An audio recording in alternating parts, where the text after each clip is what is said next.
Augustine wrote two commentaries on Psalm 31. That's 31 in the Septuagint Greek numbering system, but 32 in the Hebrew numbering system. One of these commentaries he wrote is just some brief notes. The other is a long sermon. Now, the short commentary explains that the psalm actually teaches the gospel, and explains that we should not take any joy in our own corrupt selves, only take joy in God. Mostly we're going to talk about the long sermon. Now, this some of this might sound like theology, and it is. In terms of Venn diagrams, we have overlapping circles here of theology and philosophy. There's definitely some philosophy here. If you're here for the philosophy only, definitely you'll find some here. But you'll also have to have some theology alongside it. Okay, the sermon carefully explains how we need to avoid two errors.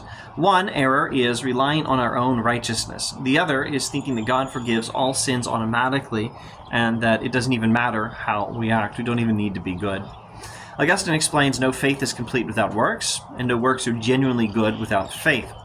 Faith involves the right love of God and neighbor. Intentions, like Kant would say, intentions matter in ethics, and right intentions, as Kant does not actually say, right intentions are loving ones, although actually Kant might say that, but you have to go to his description of the biblical, his commentary, Kant's commentary on the biblical command to love your neighbor, where Kant says, love as an emotion cannot be commanded, but love as an action can be commanded, and so his teaching about right actions harmonizing with the categorical imperative is actually consistent with, or maybe even the same thing as the biblical teaching of the love of neighbor, or so says Kant, but let's set Kant aside. Let's try to just do Augustine. That's what we're here for. All right, the sermon's exhortation is to pure love. Pure love means the love of God and neighbor having replaced worldly desires. The psalm teaches a narrow way between those two errors, the error of thinking it doesn't matter how we act, and the error of thinking we are able to earn God's favor by good works. The psalm looks to the coming of the Messiah, and it points to the pure water of the humble Christ in his church, and on the narrow way, avoiding those two errors, a Christian knows the joy of hope and the sorrow of temporal suffering, and the road, that narrow road, leads to the perfect heavenly enjoyment of God. And on that road, we rejoice in God rather than ourselves. And that was just a summary of a lot of stuff in the commentary on the psalm. Let's go into some of the details now. In my undergraduate education, I was taught that Paul in the New Testament wrote against the twin errors of legalism, that means trying to win God's favor by our own righteousness, and antinomianism, which means acting as if morality doesn't matter at all, as if God's grace means you can act with any sin you're interested in. Go ahead and sin. It's fine. God forgives everything. And legalism and antinomianism are both wrong. Now, there might be some subtle differences between what Augustine is saying about Paul and what I was told about Paul in undergrad. I'm sure there are some differences, but the same sort of concerns are definitely here, and I think it's close enough. I'll probably use for shorthand antinomianism and legalism as terms for the mistakes Augustine is critiquing. Antinomianism, again, means acting like morality doesn't matter at all because God forgives everything anyway.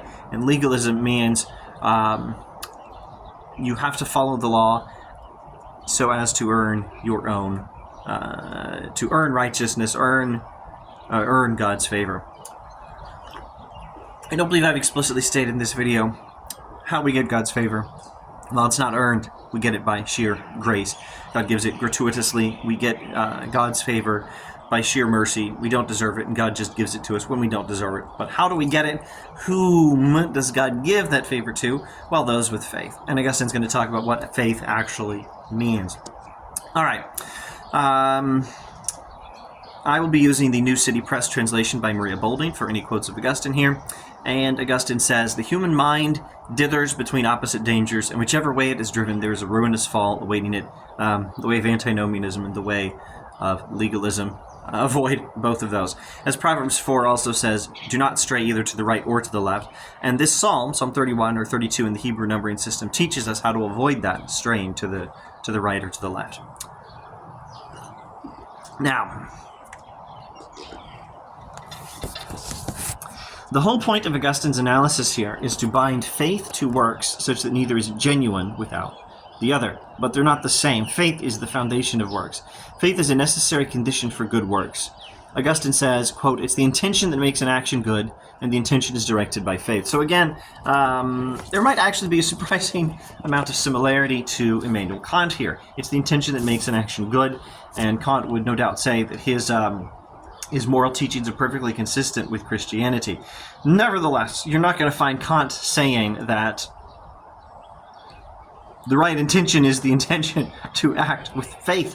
So Augustine explains actions themselves matter less than whether they're aiming in the right direction. Two analogies are employed: a skilled pilot efficiently steering the boat of his life. This is a metaphor. A skilled pilot efficiently steering a boat in no particular direction or towards rocks is worse off than an unskilled pilot inefficiently steering toward a safe harbor. The metaphor is for your life. So if you're steering the boat of your life with great skill, because I keep wanting to make these comparisons to Kant here. Kant talks about being inexperienced in the ways of the world, being unskilled, and how you can still, even if you know next to nothing, you can still always do what's right. If you follow the categorical imperative. If you're like that person, Augustine says, and you have almost no idea how to do anything right because you just don't understand, but you have the right sort of intentions, the intentions of faith, and he'll elaborate on what precisely that means in a moment. If you have the right sort of intentions, you're still going in the right direction. You're like a person piloting a boat with no skill, but at least you're going in the right direction, rather than an unskilled pilot who's actually steering towards rocks. What's the right direction? Towards a safe harbor. Augustine's not going to elaborate in this sermon on what is a safe harbor, but in his his second surviving and his second Christian writing, De Beata Vita, on the happy life, he has a prologue to that text where he describes the harbor of philosophy and the dry land beyond of Christianity. Now let's look at his other illustration. A skilled athlete running off course is better than one, quote, running more lazily and feebly, but keeping to the track, close quote. And here's another quote: "The best thing of all is to keep to the right road and maintain a good pace on it. But we may have a good hope for someone who," close quote, but to finish the thought, "we may have good hope for someone who's keeping a bad pace, but progressing in the right direction." This is similar to something Augustine says in De Doctrina Christiana. It's best, of course, to be making good progress and be on the right road. But it sure is better to be making progress in the right direction and be off the road than to be going in the wrong direction or making fast progress in the wrong direction. Well, I've got all this in the background. What if you're trying to hike from, let's see, I can't remember the name of this hill, but suppose you're trying to hike from one end of that ridge way back there to the end way over here, from one end to the other, and there's a perfectly good hiking trail up there, but you're not on it and you're going in the right direction. You're going to be doing better than someone who's a really skilled hiker who's not even going in the right direction. So Augustine explains that true faith needs love. Now, Paul himself commands good works, pointing to love as the fulfillment of God's law, which Augustine explains with some citations to the books of Romans and Galatians by Paul. Love requires us not only to do no harm, but positively to do good. This will also connect to Kant, and I keep finding these comparisons here. Let me try to complete a thought, though, before I go on to complete that thought. Let me interrupt myself and go back and complete an earlier thought.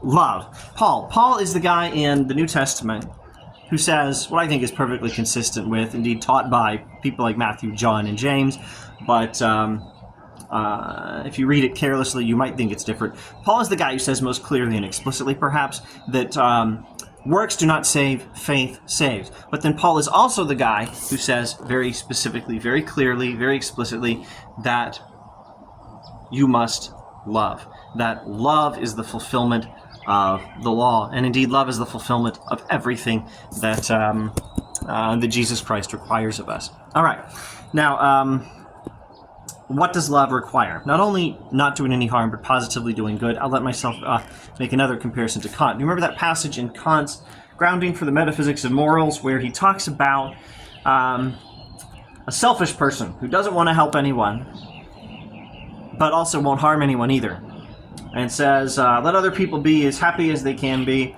I'm not going to help them, and I don't ask anyone to help me. I'm not going to harm anyone either.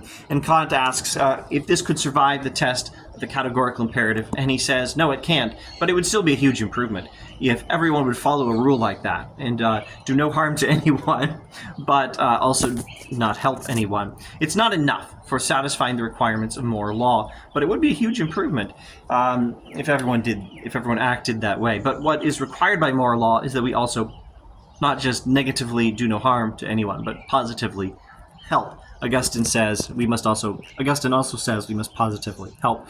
It is necessary not only to do no harm, but positively to do good. Love, quote, impels us to pray even for our enemies, close quote. This will be a reference to the Sermon on the Mount in the book of Matthew. And of course that means if love has us praying for enemies, of course we also have to do good for our friends. We do not need to think overly hard about what sort of actions are required. We only need the right love. If faith should be without love, it would be without the right works. And let's look at one of the sentences in Latin. Itaque si fides sine dilectione sit, sine apere erit.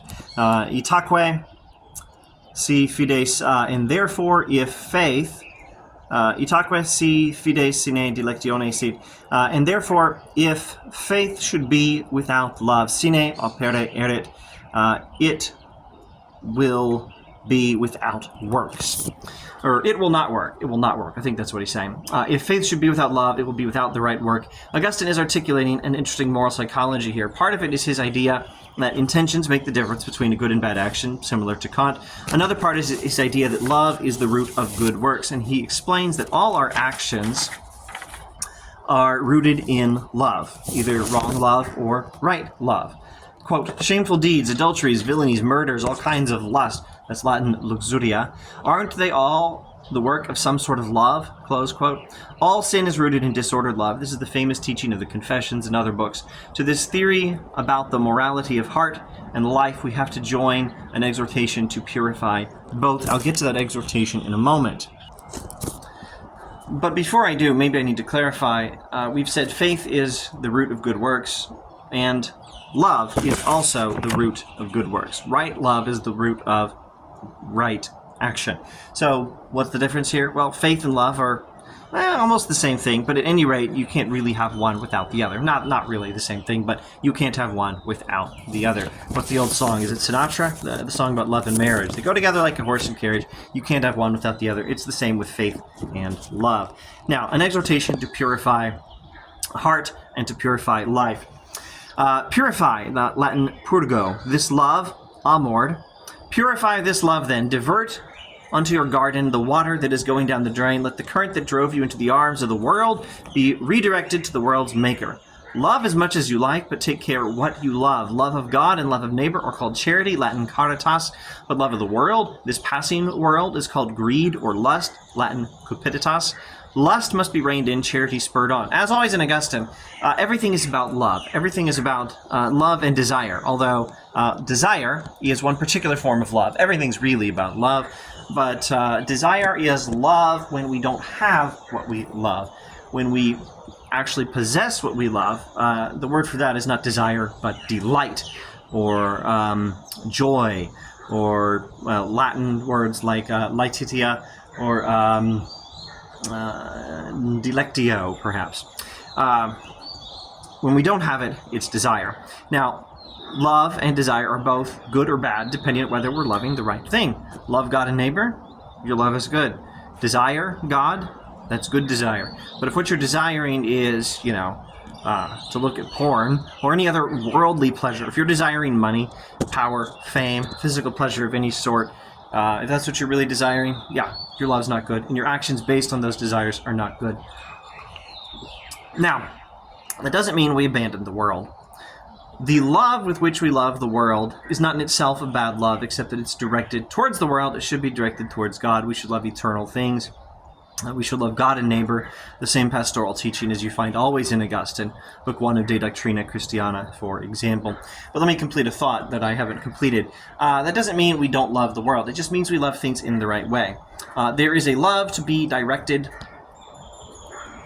towards God, and it ought to be. It must not be directed towards the things of this world. But then there's a recognition of the lesser value of created goods, which is perfectly consistent with the love of God. So recognize that everything God created, like them beautiful mountains back there and this nice cup of tea, everything God created is good.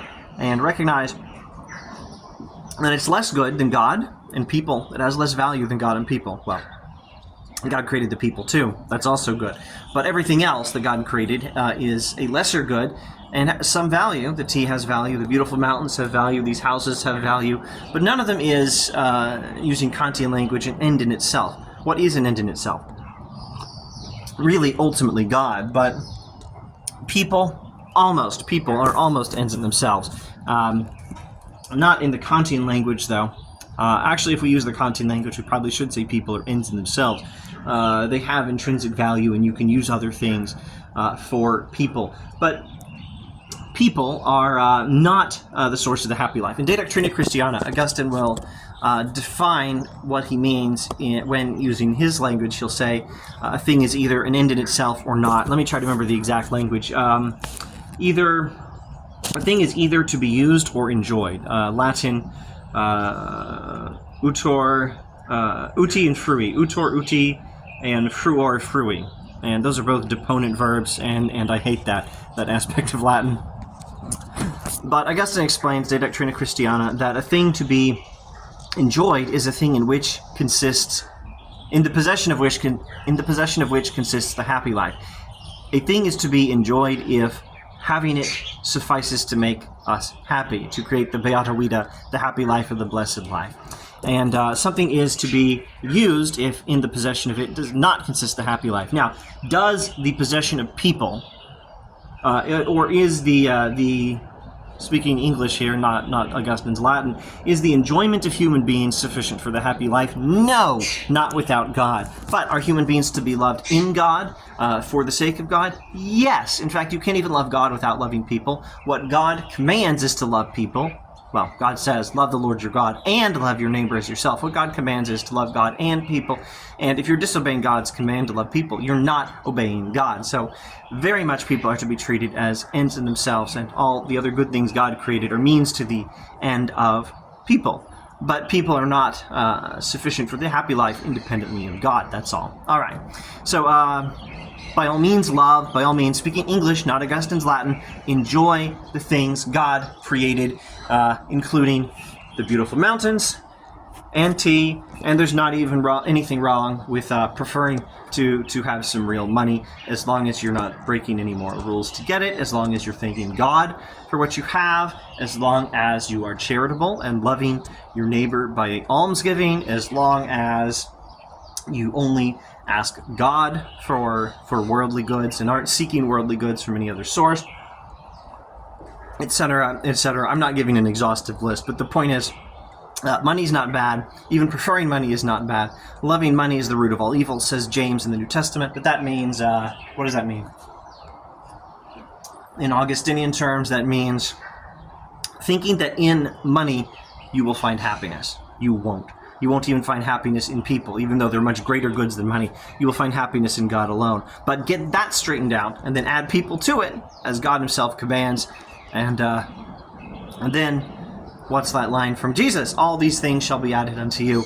And here I am. I think maybe I've started preaching on all these things.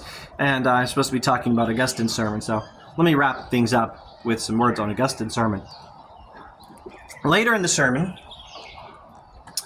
Augustine paraphrases what God might say in answer to the prayer for help that is given in the psalm. Quote, I will give you understanding so that you may always truly know yourself and always rejoice in hope toward God until you arrive in your heavenly homeland, where there will be no place for hope, but only the reality. This is a rich Augustinian sentence. The soul's true home is God, and the place where she enjoys God. So, where is that place? Well, that's a whole other video, whole other topic. But the Socratic rule to know yourself is replaced in Augustine by the principle know God and the soul. That's from his line in Soliloquies. Deum et animam scire copio, I yearn to know God and the soul. The human self may only be understood in relation to God. The soul's homeland is the happy life of enjoying God. Going back again to the prologue to De Beata Vita, Augustine's Confessions recounts a journey, not to that homeland, but at least as far as the right road to the homeland, the road paved by the humility of Jesus Christ. On the journey, Augustine says, we must keep our hearts and our eyes lifted up to God and follow Jesus and Peter's advice to not be anxious, but to cast all our cares on God. And I'll stop there. And sorry if this took too long, but if all these ramblings were useful in commenting on, well, hopefully on, the truth about life, the universe, and everything, fine phrase from Douglas Adams, but if not that, at least the truth about what Augustine says about these things, good. Maybe it was useful. I'm sorry if it was too long and rambling. But now, let me very briefly summarize some of the things we've seen from this sermon. No action is right without the right motive. The right motive is faith. Faith must lead to works of love of neighbor. And we cannot know ourselves unless we know ourselves in relation to God. Thanks for watching.